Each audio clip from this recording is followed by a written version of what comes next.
Hi, I'm Carol Ann Weaver from Body and Soul Companion, and you are in the 32nd week of the 19th and the 12th week of the 18th annotation of the spiritual exercises of Ignatius. I'd made a YouTube video a long time ago for this, but I had added on a Living in the Cycle of Grace video that I'd done for another group, and I wanted to make one specially for you because it's just so much of this relates to becoming a contemplative in action, living in the cycle of grace does.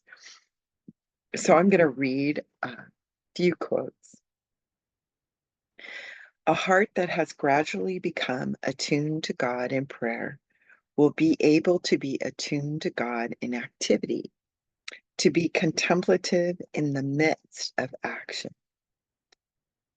That's from Finding God in Each Moment. A prayerless life may be a noisy life and fuss around a great deal, but such a life is far removed from him who, by day and night, prayed to God. From Streams in the Desert. And then from St. Augustine. No man has a right to lead such a life of contemplation as to forget in his own ease the service due to his neighbor, nor has any man a right to be so immersed in active life as to neglect the contemplation of God.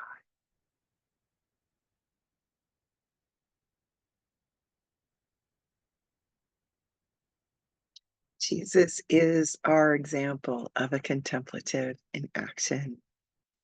You might recall from the Cycle of Grace when you did your beloved charters that I talked about the acceptance and sustenance part of the Cycle of Grace.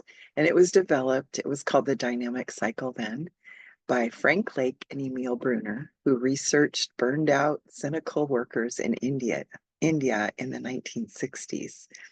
And the workers' living patterns differed from those they witnessed in Jesus's life.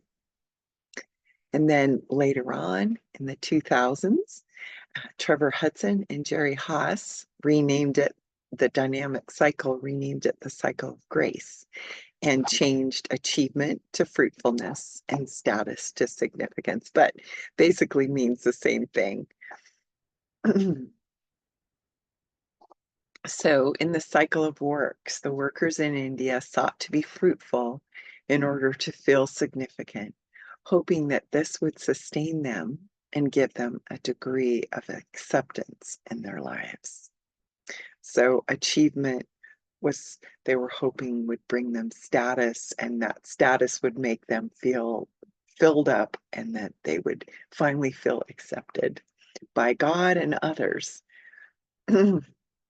But Jesus has another way. And you've learned from walking with Jesus these many weeks that he just says, come to me, get away with me, walk with me, work with me, watch how I do it, learn the unforced rhythms of grace. And he said, come keep company with me, and you'll learn to live freely and lightly. Abiding is the end of self-effort. And we've learned that from partnering with Jesus over the last 32 weeks and 12 weeks. So we learned about acceptance. Jesus' ministry began at his baptism, where he received his identity from the Father. This was the on-ramp to the cycle of grace, acceptance, and it's foundational to everything. The Father said, "This is my beloved Son, in whom I am well pleased." Ministry begins with a deep knowledge of our acceptance by God. And through the exercises, you learned about your belovedness by meditating on those verses about your belovedness. Thoughts about where your identity is coming from. And then every day we said, receive God's loving gaze. And I asked, Sometimes I'd say notice receptance or reception or resistance. And sometimes I would say, behold God, beholding you and smiling. And all in the first part of the exercises, we learn a lot about the love of God and being wrapped in the bubble wrap of God's love. And so when you looked at your sin and your sin patterns, you were still looking at it through the lens of God's love and loving gaze on you. So I wanted to start our time how we've started for these many weeks. So close your eyes and breathe slowly, breathing in God's love, breathing out any worry or any doubt that He loves you.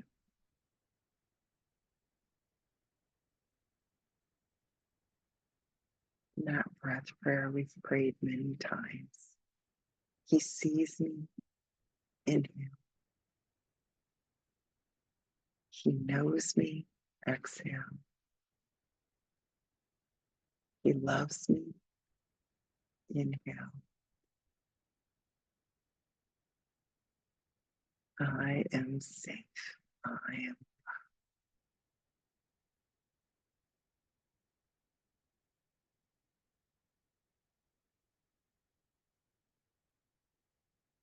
Just receive God's loving gaze on you and behold Him, beholding you and smiling.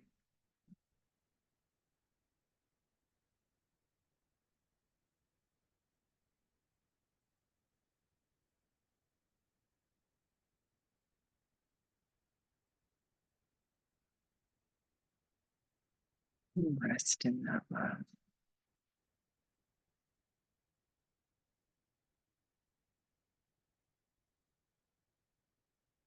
You learned about your belovedness during the exercises after the baptism.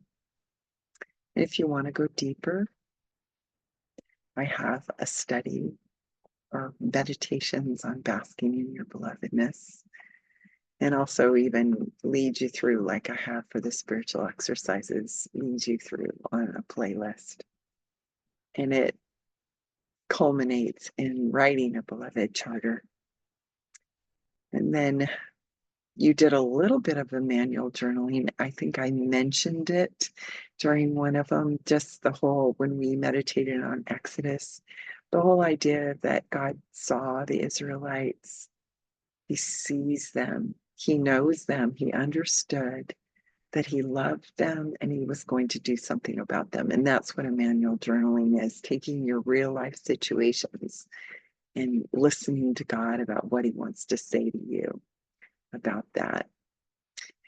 And also that's related to the whole idea of the Hesed love of God, the loving kindness and attachment to God. So you might want to go on into learning more about your attachment to God through Life Model Works, through Thrive, and then for deeper inner healing, listening in Inner Healing Prayer by Rusty Rustenbach, and that the Emmanuel approach, which is related to Emmanuel journaling. And there's also Sozo and transformational prayer. And then also Living Fearless by Jamie Winship, about just, it's all about your acceptance and God speaking truth to your innermost being and letting go of lies of what you believe that you might have through your life and your upbringing might believe about yourself. And it's good to do on a retreat. Also, there's many classes through Identity Exchange, and one of them I really love is Becoming What You Believe by Jamie's wife, Donna Winship. So now we're going to go into Sustenance and our verses for today. So I invite you to close your eyes